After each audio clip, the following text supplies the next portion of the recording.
সুপ্রভাত বন্ধুরা, সহচরী চ্যানেলে আপনাদের সবাইকে স্বাগত। আজকে আবার একটা নতুন রেসিপি নিয়ে এসেছি। এটা একটি ঠাকুরবাড়ির রান্না। এটা হলো গোবিন্দভোগ চাল দিয়ে নিরামিষ পটলের ঘন্ট। এই নিরামিষ পটলের ঘন্ট রান্না করতে যে উপকরণগুলি লাগবে সেগুলো হলো হাফ কিলো পটল খোসা ছাড়িয়ে নিয়েছি, একটা বড় আলু লম্বা লম্বা করে কেটে নিয়েছি, আর নিয়েছি গোটা গরম মশলা, চাল, টমেটো, পরিমাণ মতো চিনি, নুন, আর নিয়েছি আদা, 1 ইঞ্চির মতো আদা আর কাঁচা লঙ্কা। কাঁচা লঙ্কা টমেটোটা বেটে দেব। প্রথমে শুকনো ফ্রাই প্যানের মধ্যে কোনো তেল দেব না, সেখানে গোবিন্দভোগ চালটা শুকনো খোলায় ভেজে নিলাম। ভালো করে ভাজার পর তার চালটা সরিয়ে নিলাম। নেওয়ার পর প্রায় 2-3 চামচ আন্দাজ তেল, সর্ষের তেল দিয়ে রান্নাটা করছি, তেলটা ফ্রাইং প্যানে দিয়ে দিলাম। তেলটা গরম হয়ে এলে এবার এক একটা উপকরণ পরপর দিয়ে দেব। প্রথমে পটলগুলোকে খুব ভালো করে ভেজে নিতে হবে। পটলগুলো লম্বা লম্বা করে কেটেছি এবং দুটো সাইড একটু চিড়ে নিয়েছি যাতে ভেতরে মশলাটা ভালোভাবে ঢোকে। এবার পটলগুলোকে গরম তেলের মধ্যে দিয়ে ভালো করে এপিট ওপিট নাড়াচাড়া করে পটলগুলোকে ভেজে নিতে হবে। এভাবে 5-7 মিনিট পটলগুলো খুব ভালো করে ভাজা হয়ে গেছে। এখন একটা একটা করে পটল বোলের মধ্যে তুলে নিচ্ছি। এবার গোটা গরম মশলা দিয়ে দিচ্ছি, ওই একই তেলের মধ্যে দিচ্ছি তেজপাতা, গোটা জিরে আর একটা গোটা শুকনো লঙ্কা। এখন গ্যাসের ফ্লেমটা কিন্তু একটু কমিয়ে নিয়েছি, লো করে নিয়েছি যাতে ফোড়নগুলো পুড়ে না যায়। আর গোটা গরম মশলাটা খলের মধ্যে একটুখানি থেতো করে নিয়েছিলাম। এখন গোটা গরম মশলাটা দিচ্ছি। গরম মশলার মধ্যে আছে এলাচ, লবঙ্গ আর দারচিনি।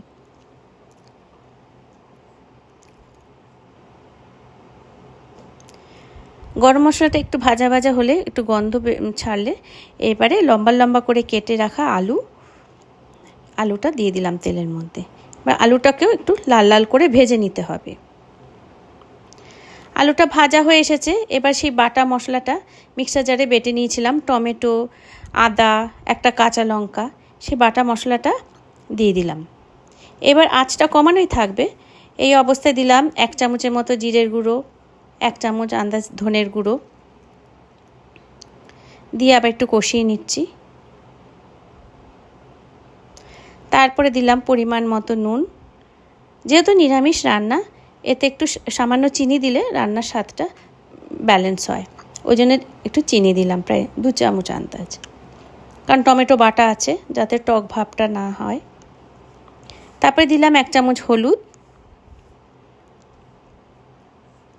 দিয়ে আবার ভালো করে কষিয়ে নিচ্ছি রান্নাটা। মশলাটা ভালোভাবে কষানো হলে মশলার গা দিয়ে একটু তেল ছেড়ে যাবে, তখন বোঝা যাবে মশলাটা ভালো মতো ভাজা হয়েছে। এবার মশলা বাটার যে এতে বেটেছিলাম মিক্সার জারে, ওর মধ্যে একটু জল দিয়ে সেই জলটা দিয়ে দিলাম।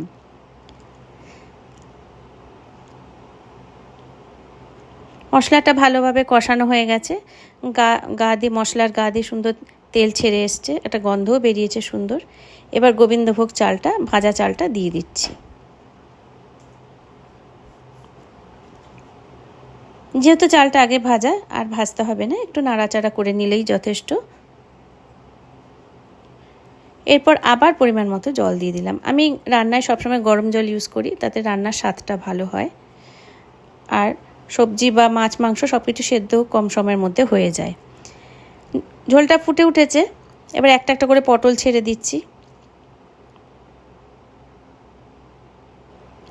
এবার কিছুক্ষণ ঢাকনা দিয়ে ঢেকে রাখবো।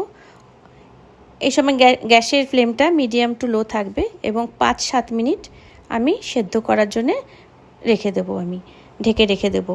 তাতে পটল, চাল, আলু সবই ভালো মতো সেদ্ধ হয়ে যাবে। 5-7 মিনিট পরে ফিরে এসেছি। রান্নাটা হয়ে গেছে, সব কিছু ঠিকঠাক সেদ্ধ হয়ে গেছে।